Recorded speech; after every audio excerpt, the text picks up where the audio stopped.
Focus. Ideate. Innovate. Enable.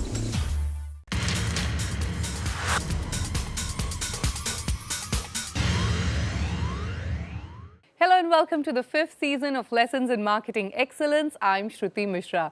And today we bring you the first of the 5-part semi-finals at Lyme, where the competition has now moved on to the national level.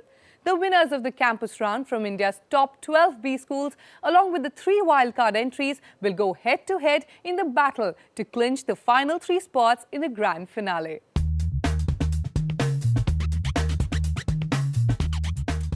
The marketing challenge for the semi-finals comes from the premium luxury, beauty and personal care product Dove. With an increase in consumer spending on premium beauty and personal care, Dove is looking to capitalize and earn a greater market share across products. The brand is now looking to cross-sell and increase share of Dove products used within a household.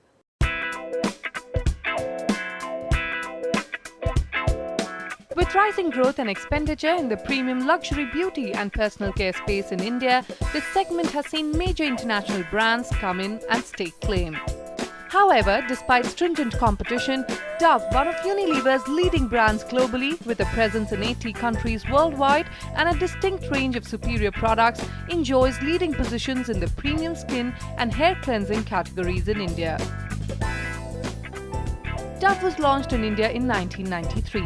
The brand has grown at 45% annually in the last 5 years, fueled by hair, skin cleansing and skincare categories. Dove has since enjoyed unprecedented success and become one of the fastest growing hair brands in India. Its core advertising proposition and unique premium positioning has ensured its leading position in the hair and skin cleansing markets. The challenge for the brand and now for the teams is to develop a marketing strategy to cross-sell and increase penetration, leveraging on other Dove products across categories and indicate a plan that would catapult Dove to a Euro 500 million brand by the year 2016. That definitely looks like an exciting challenge from Dove. But before we move on to the presentations by our teams, let's meet our jury panel for the day. From CNBC TV 18, we have Anant Rangaswamy. From HUL, we have George Koshi, General Manager for Personal Wash. And from HUL again, Mr. Vikramjit Singh, Category Head for Skin Cleansing, South Asia. The first team that's making an attempt to crack the marketing case study by Dove is Team Troika from IIM Lucknow. Welcome team, you know the rules. You'll have 3 minutes to present. After that, we'll sound a buzzer. That indicates the end of your time, and this will be followed by a Q&A session with the jury.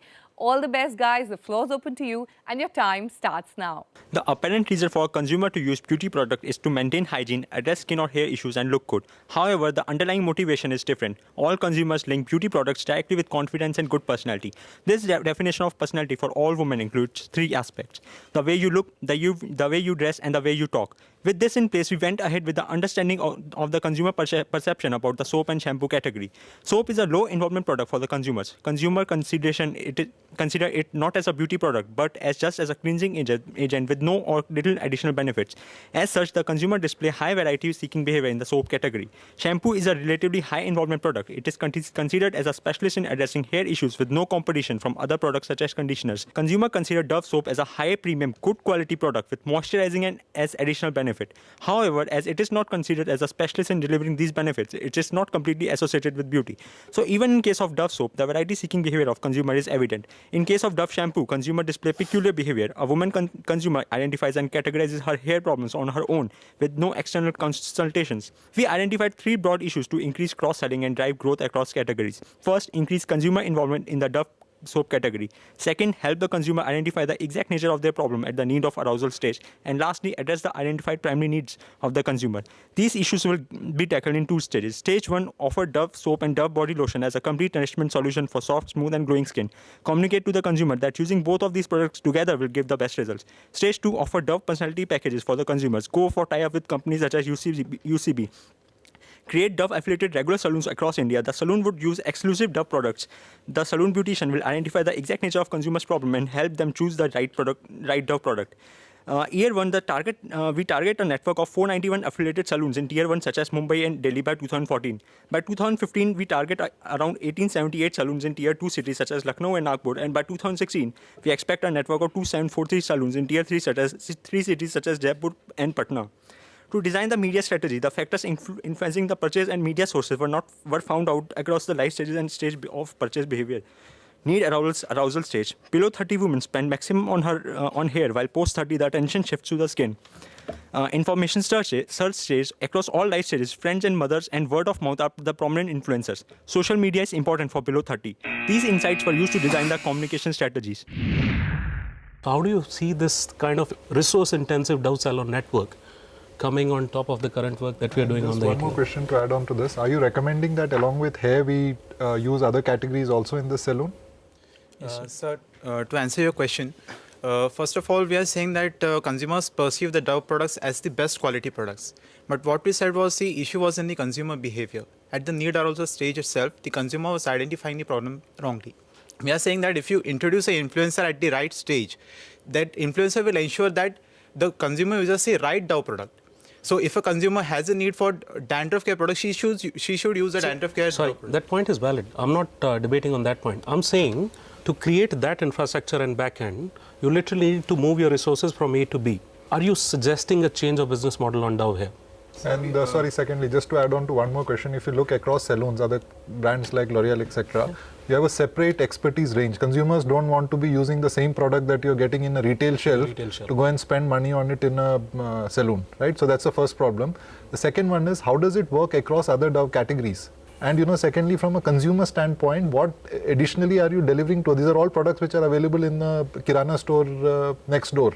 So why should she go to a saloon, pay that money, and as an organization, we bear all the cost of maintaining such a saloon? So first of all, these saloons are not maintained by Dove. These salons are independent salons. The existing saloon network, the regular salons that the consumers visit, we are suggesting that you should affiliate with those salons, not create a new saloon network. And second of all, from our insights, we found out that consumers said that if we are satisfied with one of the products of a brand, we would use the same product of the other brand. So what you are saying is, by what you are saying, they should have no problem. All consumers who are happy with soap should be buying all other Dove products. So consumers are happy with soap. So I would come to that your question later. But first of all, take it in the same breath. You're saying you're happy with one, you'll be happy with all. So you saw only 1/3 of the soap users use a shampoo. In the case study, it was right? So first of all, soap is a low involvement product, sir. Even though the consumers are happy with the product, they show high variety seeking behavior. They don't associate soap really with beauty. They say that, okay, soap is a cleansing agent, and Dove offers a moisturizing property with soap, but that is still considered inferior to what maybe a body lotion would offer. So the consumers have variety seeking behavior and not a high involvement behavior in this. And to answer your question, sir, we are not saying that use other categories of products also in the salons. We are saying that the hair category is the most important category because consumers below the age of 30 focus most on hair. And even after the research that we did, we found out that in the salons. Again, the same question, the same products which they are available in a regular shop, why would you go to even if it's an affiliated salon, why would you go there, pay money to get the same shampoo on your hair which is available for a much lower cost in a shop next to you? So it won't be available at a higher cost. It would be available at the same cost. No, I know, that's what I'm saying, but why would a consumer... That makes it even more redundant, right? Why would you buy the same thing from a salon? It's just a matter of which point of sale you prefer. She can purchase either from a retail shop or she can purchase, the consumers haven't shown any preference. With that, it's time to take a short break. You're watching Lime Season 5, the semi-finals from the CNBC TV 18 studio in Mumbai. Stay tuned.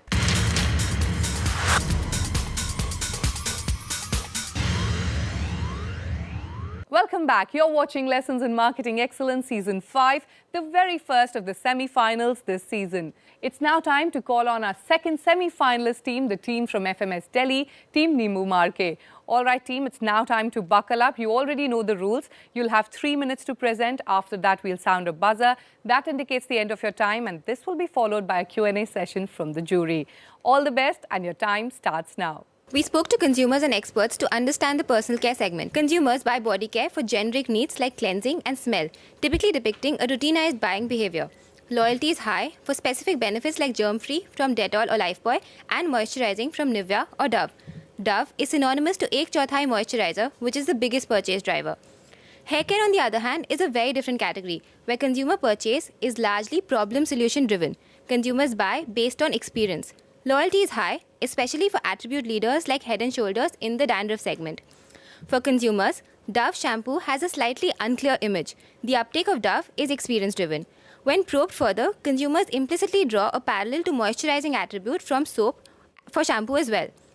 Consumers use face wash for generic benefits like cleansing and specific benefits like oil control or acne. The awareness for Dove brand in this category is low. Consumers buy deodorants based on a preference for smell in addition to personality and point of sale. Dove Deo is synonymous to whitening and has successfully created a niche segment for itself. Purchase of lotions is driven by the functional utility of moisture and softness. Awareness for Dove is low in this category as well. So the marketing problem that we observed was that Dove is not able to successfully cross-sell these categories. That is, being a Dove soap user, nothing compels me to buy the Dove shampoo. Dove, the brand, is not a strong enough driver for purchase, primarily because Dove only provides attribute-specific benefits which are not transferable across these diverse categories. So we used a hierarchical value mapping to understand what benefits would be relevant across these categories. And what we saw was that though attribute and functional motives may vary, consumers at the core use these products to feel good about themselves. Hence, our strategy is to create a positioning for the master brand centered around feeling good about yourself. This positioning of feeling good about yourself will be implemented in 2 stages. First, communicating it, and second, providing opportunities to consumers to try products across categories. Our 360-degree campaign, Love Yourself, Dove Yourself, is designed to do just that. Media vehicles like television, print, outdoor will be used to remind her of things she loved to do and of her being Seema and not just Mrs. Sharma. To promote cross-selling through sales promotion techniques, we suggest couponing on related product categories and free trial packs at Lakme salons. At point of sale, she can create her own Dove hamper from Dove-dedicated standees and racks to reinforce the master brand's visibility. Such hampers can also be ordered or gifted online. Our social media strategy revolves around compelling our offline trial customers to come online, engaging with them through social media, and incentivizing sales online. Our master brand strategy, executed through Love Yourself, Dove Yourself, will help brand Dove become a reason for purchase across categories. Thank you. What is your recommendation in terms of communication? Will everything move to Love Yourself, Dove Yourself campaign? Or the individual identity of each subcategory, like you said, whitening for deos, moisturizing for soaps, hair fall or damage repair for shampoos, would that also stand on its own and kept getting communicated? So the entire strategy of Love Yourself, Dove Yourself is centered around the master brand concept, where we're trying to build an image for Dove as a brand. However, each category, as we've seen, requires different needs and has different attributes. So we'll continue communication across those attributes. This is a more long-term plan to explain what Dove stands for. So globally, if you see, Dove has done the Real Beauty campaign, something which brings an essence to the brand Dove, independent of what each category is saying. So Dove soap still stands for moisturizer, but Dove as a brand stands for something more than just moisturizing. So that's this will be a layer on top of the individual vertical. Yes, so this is basically a layer which connects those individual categories to some extent. And what percentage of spends would you recommend saying between the master brand and each of the individual brands? Right now, since it's a new campaign, it's a new concept you bring in, right now put a lot of money here and then overall maintain a lower level. So for example, say if you have about 80 or 70% of your communication in individual categories, all put together cumulatively, about 20% of the communication should be about Dove in the long run. Right now, it should be higher to get that into the consumer's mind first. So some amount of burst advertising right now. 80 on the vertical and 20 on master brand. I am in saying the longer run, probably. Longer run, right now, probably a 40 to 50 on the master brand, because it has to stick. It has to happen. Do you think a campaign like this would be relevant at this stage? And I'll take 3 categories: face wash, deodorant, and lotions. Right. Where the big challenges for the category itself is dramatically underpenetrated, right? So let me just complete my question, right? The second one, what you're talking about is saying even for Dove brand, which Dove soaps, which started off as sort of the core in a way of Dove, even its image is getting diffused, right? So is it the right time to be investing? Maybe in markets where Dove is a far bigger brand, more established across all categories, maybe it makes sense to dial up investment on Dove. What is the value that this brings in currently for Dove? So the entire idea of doing this right now is that as Dove develops newer categories in the Indian market, each category is communicating a different meaning or a different attribute. So what is happening to the overall brand when shampoo says damage therapy and soap says moisturizing, there's some sort of a confusion in the consumer's mind as to what Dove stands for. So it's important to probably communicate that brand essence right now. But having said that, since there are 3 categories which are still developing, we've also mentioned that this entire strategy of rolling out a master brand would help boost these strategies and help increase trial trials in these 3 new strategies. The way that Dove has moved, trials has been the way you've acquired customers. So in order to get those customers to use those 3 strategies, probably leverage on the master brand concept and strengthen them as well. And so just to add, so in a brand extension, typically it's either bottom up or top down. Top down as in concept based, or bottom up is attribute based. In this case, since you have 2 already and you're adding more, it's very important for Dove to be top down, wherein Dove should stand for a concept which will then also go to these categories. Thank you, FMS Delhi. Thank you so much. With that, it's now time for another short break. On the other side, the team from Calcutta presents their solution to the jury. You're watching Lime Season 5, the semi-finals. Stay tuned.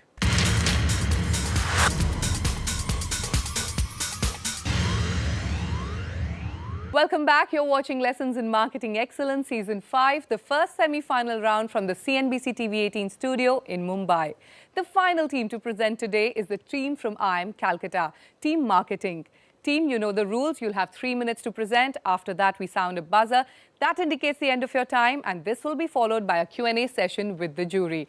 All the best, guys. Your time starts now. Our marketing objective is to make Dove a Euro 500 million brand in India by 2016 by reinforcing value proposition and driving category penetration. We captured consumer insights from FGDs, IDIs, and opinions from doctors, beauty experts, and academicians. In the skincare segment, our major insights are: 1. Experimentation starts in late teens and stabilizes to habit formation by late 30s, the 2 spaces where Dove can anchor its products. 2. Dove's high brand loyalty leads to a highly forgiving attitude. In the hair care segment, our major insights are: 1. Users adopt a very cautious approach to experimentation, which results in tendency of going back to the anchor brand. 2. Brand equity is the biggest factor that can result in experimentation. Across the categories, the biggest influences for purchase intent are "it suits me" and "mother as an expert." To anchor Dove at an early age, we propose to create television commercials harping on the mother being proud of her daughter, both Dove women. To enhance talkability about being proud to be a Dove woman, we propose expert advice on Facebook, YouTube ads on Dove Suits Me philosophy, and creating a Dove Woman legacy blog. Also, a Facebook campaign on how I met Dove to emphasize on anchoring Dove in daily life and sharing the significant difference in first use to increase experimentation. For distribution, we propose increasing visibility with separate shelves for Dove products at point of sale, bundling products to increase cross-selling, and increasing experimentation through trials and smaller SKUs. This Dove woman will take Dove to a 384 million euro brand. We still need to cover 116 million. Most of the women have used Dove at least once, and they know it for softness. So, Baby Dove is the logical extension with a growing market of 13% and an opportunity to link it with Project Sunlight. Consumer insights show that skin is most visible and sensitive part of the baby. Parents are unwilling to compromise, and they need to make baby kits more compact. Our central theme would be purity and gentle care, where we enjoy immense brand credibility.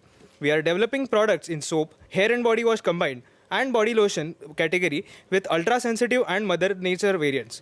Focus of our campaign would be first joys of motherhood, which signifies purity of feelings and purity of Dove. Babycare.com, which is already owned by Unilever, will act as a platform for the same, and activities like parenting awards and expert advice. This will add another 25 millions to the brand. To bridge the remaining gap, we propose to bring Dove Men Plus Care to India, which has a 600 million euros market and a growing market of 21%. We'll target men over 30 years with a super premium positioning and a value proposition of intense care for tortured skin and hair. Focused promotion in these 3 categories would see Dove India reach its target. One, I'm not clear on what the Dove woman is. What is the point about the Dove woman? Secondly, you're talking about, a daughter's best friend, the Dove woman, right? I'm saying, like you said, when people are experimentative, they're getting into the category. I won't want to use the same product that my mother is using. So what we found out from the consumer insights was that initially, in a family, so the woman makes the decisions as to what products are to be used. And when a girl actually, gets a little independent in terms of, when she starts earning. She first wants to use what her mother is not using. No, not necessarily. That is not the case. Yeah, okay. So that is something interesting we found out. So when was this? At what age does this happen? So usually in the late teens. So what is late teens? In the late teens, a daughter normally want to do what the mother does. Yeah, she would want to experiment. What age is that? What late teens? 18, 20. Yeah. 18. So that is when it starts. So the basic idea was that when you go on experimenting, so you always have this anchor product in mind which you used with your family. So say the experiment goes well, okay, I'll probably move on to that new product. Or if it fails on any issue, so I'll go back to this anchor product. So our idea is that, capture this anchor product. That if you get to this anchor product, then, that brand recall is there. Sorry, I'm just clear not on what the Dove woman, is she an aspirational? What are the values that the Dove woman? Yeah, so the way we viewed it was, so Dove, the woman has to be individual and independent. The moment you start talking about family or the daughter, it acts as a bond. I mean, it's like a shackle for her. So instead of talking of the mother-daughter bond per se, we are talking about the friendship that they share. As in the mother who plays as an expert. It's expert. still mother-daughter, but the friendship part of the relation. We are focusing on the friendship relation. So the fact is the mother acts as an expert in this decision-making process. But increasingly in personal care, the way the fashion beauty trends are going, don't you think his daughter is becoming the new gatekeeper to what personal care products come to home instead of the mother? Yeah, so there is a slight difference across product categories. For example, when it comes to skincare, so people are more experimental. As in, if a new product comes, they're more prone to experimentation. That let us try this. But for hair care, they're very emotionally, bonded to this product. I'm going to provoke you by saying there are lots of mothers who have never done anything for hair care except use oil. How can they be in any form or manner an expert to their daughters? Yes, actually in this respect, our insights show that people whose mother have had a history of a family which has a high disposable income has already has a lot of product awareness and brand awareness as to the kind of products that are available in the market, and she has had her phase of experimentation then. And what probably you are talking about is more in the fact that the previous generation, the mother was from maybe a middle income or a lower middle income group, which was not very aware of the product as well. Not at all. I'm not at all saying that. This is something we found out. We conducted the interviews. Tell me guys, sort of for girls in college, sort of would your other friends who might have tried many other brands, would they become a better source of information and trust, or your mother would have actually not tried so many things and brands in the past? Yeah, so one drive behind experimentation, as in why would a person try a new product? Actually, why don't you answer all the questions from your perspective? Why would you? Would you keep going to your mother for advice? I'm asking the question as direct as that. For hair and for your skin and so on. Would you go to your mother? Yeah, so for hair care... Answer yes or no. Yes, would you go to your mother? For hair care, yes. To your mother? Yes. Thank you, team. I request you to kindly step out while the jury deliberates and pens down the results.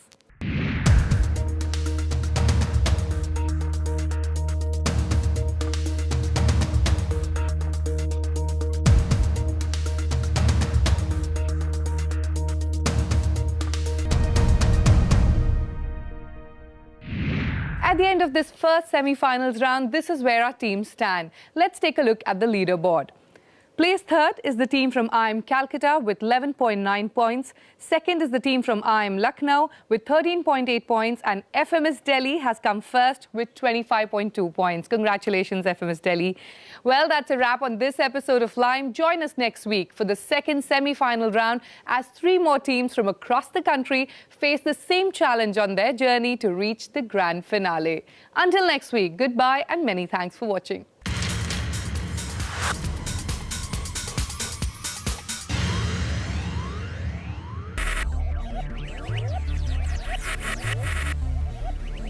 Focus, ideate, innovate, enable.